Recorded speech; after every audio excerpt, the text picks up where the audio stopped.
Nú það fjöldi náttúrulega möguleikum ef við viljum breyta einhverju stillingum og það margt í boði hérna.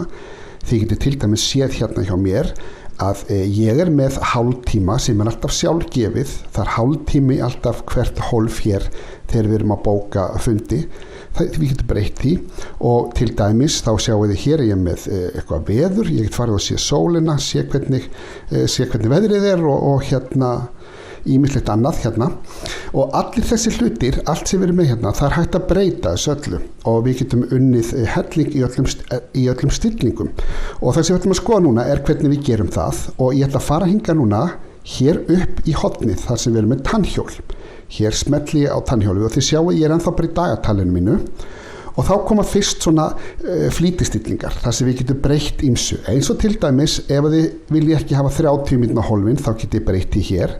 Nú þið sjáuð að ég á hérna dönskum tíma ef þið eru einhver starra vinna heimilin en annar starri heiminum en heima hjá okkur þá breytið þið hér ef við viljum vera annað tímasón og tímaformati og ýmislegt annað. Hellingu sem við getum breytt hér, við getum líka breytt útlitinu, við getum verið með svo kallar dark mode þannig allt verði hérna dökkt hjá okkur og hérna notifications áminningar en ég ætla að fara hinga niður til að sýna ykkur aðalhlutin og það hérna view all outlook settings. Smetla á hann og þá fáum við þennan kassa. Hér getum við gert mesta breytingarnar. Ég með þannig að fyrsti dagurinn í vikunni hjá mér mánudagur. Þið getið breytt í. Ef að þetta ekki fyrsti dagurinn í vikunni sem þið vilja hafa, þá breytið því. Ég með vinnuvikuna mína mánudag til föstudags, þið getið líka breytt í. Og ég með vinnudaginn minn 8 til 4 og allir þessi hlutir eru breytanlegir eins og þið sjáið.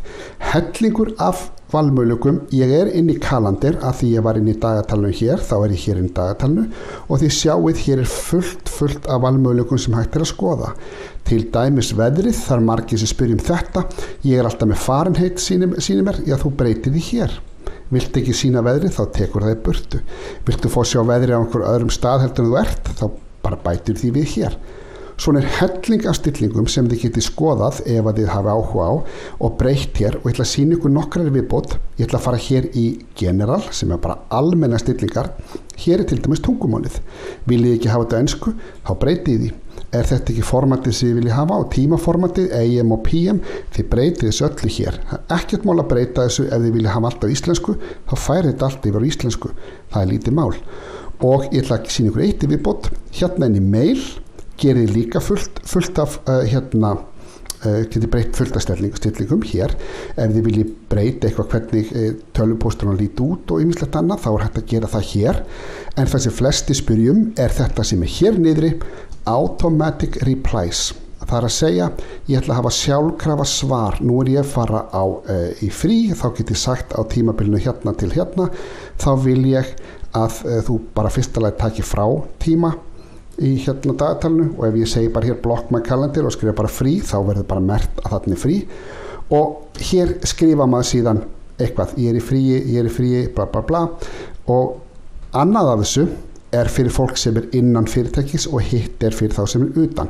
Þetta hér fyrir þá sem innan fyrirtækis og þetta hér fyrir þá sem utan og ástæðan fyrir þessu eins og sjáið ef allir innan fyrirtækis hjá mér myndu bara fá þetta. Ég er í fríi til 1. des en þeir sem utan fyrirtækis sem senda mig post, þeir fá hérna ég er frí til 1. des en ef málið mikilvægt hafðu samband við einhvern. Þannig að hellingastillingum og breytingum sem við getum gert hér inni og bara svo rífum upp, ég ætla að slökkva á þessu öllu hér. Þetta var bara hér í tannhjólinu og þið fóru hingað í Outlook settings.